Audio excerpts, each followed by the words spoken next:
And finally, for today's episode, let's turn to David Trim for a look at Adventist history.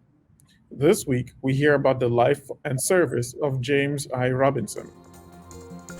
This week in Adventist history focuses on one life of service, that of a missionary, an educator, and a church administrator. On December 10, 1961, James I. Robison died at the age of 73. James had been born on May 14, 1888. In 1910, aged 22, he married Ina May Marcus. They both taught at Loma Linda Junior Academy for 3 years, and then went as missionaries to South Africa, serving there for 7 years at worker training institutions in the Cape Province and Natal. James and Ina returned home in 1921. He completed his BA studies at Pacific Union College, graduating in 1922. And for the next 4 years, James was principal of the new La Sierra School in Southern California. But in 1926, the Robisons accepted a call to serve in Africa again.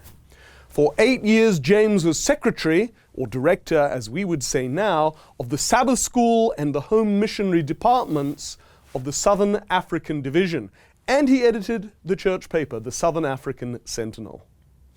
In 1935, he became secretary-treasurer of the Zambezi Union Mission, but just a year later he accepted a call to serve as division secretary of the Northern European Division with its headquarters in Britain.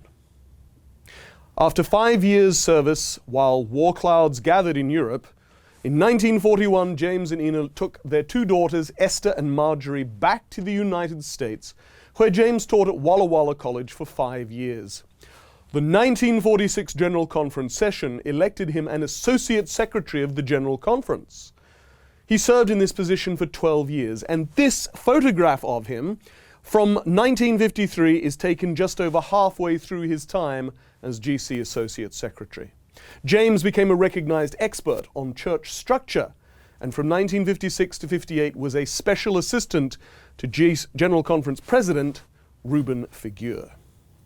In 1958, James retired with Ina to St. Helena, California. Sadly, they only enjoyed retirement together for 3 years before he passed away. It's families like the Robisons, careful and conscientious educators and administrators, serving on multiple continents without much attention from the rest of the church, who laid the foundations of today's truly worldwide church. That was this week in Adventist history.